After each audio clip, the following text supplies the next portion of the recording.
The Eastern Curve in Dalston was once part of a railway line that connected Camden and Poplar. In 1994, the space was boarded up, abandoned, and left to become an urban wasteland.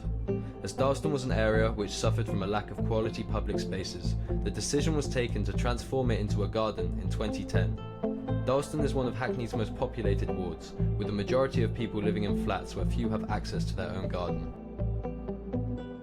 Emerging from a flagship partnership project called Making Space in Dalston, and commissioned by Design for London, the Hackney Council and local residents were brought together with Muff Architects and J&L Gibson Landscape Architects to explore ways to address Dalston's deficiency in quality public space. Entirely free to wander around, the garden runs a full programme of creative and cultural events alongside its locally supplied cafe on the site.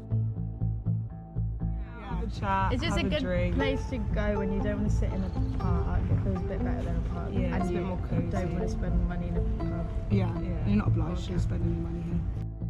After 2 years of being open, the garden became a social enterprise, seeking to maximise profits while also maximising benefits to the society and the environment.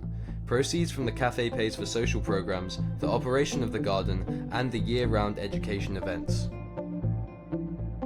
The garden's community and events provide a range of knowledge-based services. Wood burn and music nights create a space in which visitors can socialise, learn and strengthen their community, while volunteer gardening sessions educate the participants in an activity that can help increase sustainability and benefit the environment. For me, it's very important in my life to go to a place where I'm full of nature, to be connected and let everything go out. The garden's journey hasn't been a smooth ride, and issues are still making the future of the garden uncertain. Only a year into the garden's existence, Mike Hughes, the head of the development for Criterion Capital, who owns the land, said that he only agreed to the Eastern Curve Garden on the basis that it was temporary. This set the stage for the years to come, which have been dominated by the contest between property developers and the owners and users of the garden. In 2015, a chunk of the garden and its peace mural became part of a redevelopment. Partitions, consultations and delays have occurred since, but the garden is still under threat to this day. To fight back against development plans, environmental non-profit called Wayners Grow created the Union of Gardens, which aims to protect multiple existing community gardens and green spaces in Hackney.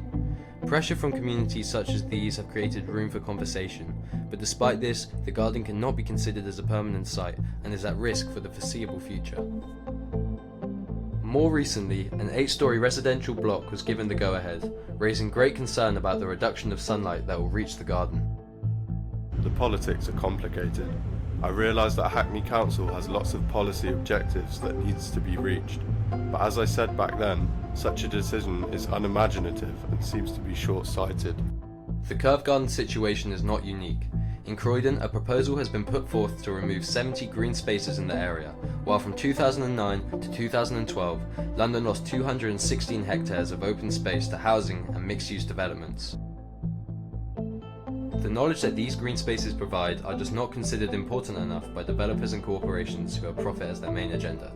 This results in the loss of community-based green space that we are seeing today. We are starting to see a large change in attitude towards the importance of preserving green space in urban areas. The increasing recognition of the climate crisis indicates that more people are starting to understand the need for communities such as the Curve Gardens. They want the knowledge that is being provided, and although there is still a long way to go before they are valued by everyone, the Curve Garden and its fight for survival can be looked at as a very encouraging example of fighting to keep green in a city of grey.